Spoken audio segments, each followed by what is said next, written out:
Eh oui, ça fait plus de 10 ans maintenant que Jules Bianchi nous a quittés, c'était le 17 juillet 2015. Alors, sachant qu'il a eu son accident en 2014, du coup en octobre, il y a 10 ans jour pour jour, donc c'est l'article date du 17 juillet 2025, il mourrait des suites de son accident survenu lors du Grand Prix du Japon 9 mois auparavant. Un accident qui provoquera des changements durables dans la sécurité dans la catégorie du sport auto. Il est décédé à 26 ans, si jeune. Il avait une belle carrière devant lui. Il aurait probablement signé chez Ferrari un jour ou l'autre, du coup. Autant en 2014, plus précisément le 5 octobre, le Grand Prix du Japon est sur le point de prendre le départ malgré la menace d'un typhon. C'est honteux d'ailleurs d'avoir pris le départ. À cette époque, le dernier pilote ayant perdu la vie sur un circuit est la légende brésilienne Ayrton Senna. Le triple champion du monde est décédé à Saint-Marin en 94, 20 ans plus tôt.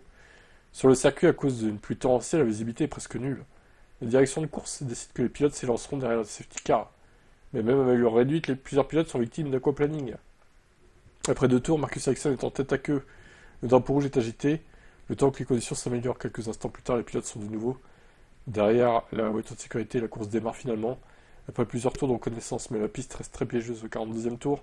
Sutil perd le contrôle de sa monoplace et s'écrase dans le mur de pneus au virage 7. Le drame survient quelques instants après. Le commissaire de piste s'affaire sur la voiture de Jules. Un engin de levage est appelé. Non, c'est la voiture de Sutil, pardon. Un engin de levage est appelé et en renfort. Le tour suivant, Jules, au volant de sa Marussia, part en aquaplaning. Il tente de rectifier sa trajectoire mais tire tout droit. Il s'encasse dans le véhicule d'intervention. Le Français est inconscient, grièvement blessé la tête, transporté d'urgence à l'hôpital. La course est donc remportée par Lewis. Elle est interrompue. La puissance du choc est mesurée à 254 G, équivalent d'une chute de 48 mètres de haut. Ouais, tu peux pas t'en sortir là, c'est sûr. Même avec un casque, c'est mort. Ensuite, il a été transporté par voie routière et pas par hélico parce que l'hélico ne pouvait pas décoller. Là aussi, c'est pas normal. Passé en soins intensifs le 13 octobre, la famille donne des informations officielles. Il se trouve dans un état désespéré. Il est dans le coma. Un mois après, il est rapatrié dans sa ville natale. 9 mois plus tard, il décède des suites de ses blessures. Après, ils sont venus à l'enterrement. Voilà, ils ont fait des hommages bien mérités à ce pauvre Jules qui méritait pas ça.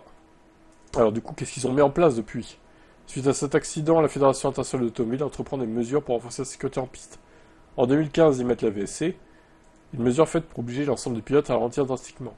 Pour protéger la tête des pilotes particulièrement exposés, plusieurs pistes sont étudiées. Le halo, un arceau en titane solidaire du châssis et de la monoplace, fait son apparition en 2018. Un dispositif de sécurité qui sauvera la vie de Charles Leclerc justement en 2018, en Belgique. Romain Grosjean en 2020, lors du Grand Prix de Bahreïn. Lewis Hamilton à Monza, en 2021, souvenez-vous, il se fait rouler dessus par le méchant Verstappen qui a voulu l'assassiner. Et Joe à Silverstone en 2022. 10 ans après, le souvenir du pilote français est encore très présent. Il vit également grâce à Charles Leclerc. Jules Bianchi était le parrain du monégasque dans le sport auto. Ce jeudi, la Formule 1 et les pilotes rendent hommage à ce pilote parti trop tôt, à cet espoir français de la F1 très prometteur. On se souvient évidemment de sa course à Monaco qu'il a fait arriver dans les points avec une Marussia, c'était pas mal. Belle perf.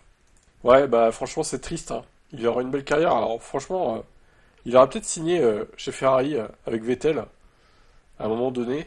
Peut-être que Raikkonen se serait fait virer avant 2018 du coup. Vu qu'en 2019 ils ont mis Charles. Ouais, à mon avis, il aura signé dès 2017 chez Ferrari pour épauler Vettel et pourquoi pas Leclerc du coup et lui auraient fait équipe en 2020 peut-être ou 21. Et Sainz serait jamais venu chez Ferrari au final. On peut tout refaire, hein, là, clairement. Et là, du coup, il aura eu.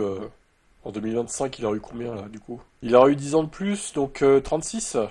Ouais, il aurait peut-être tiré sa révérence, Jules, pour laisser la place à Hamilton, du coup, chez Ferrari. Au final, Sainz n'aurait jamais existé dans le giron Ferrari, quoi. S'il avait été encore en vie. Moi, je pense que ça serait passé comme ça. Ça aurait été bien. Franchement, ça aurait été bien de les voir faire équipe le mentor et le parrainé Charles Leclerc de Jules, parce que oui, c'était son mentor, hein, vraiment à Charles, Jules. Triste histoire en tout cas.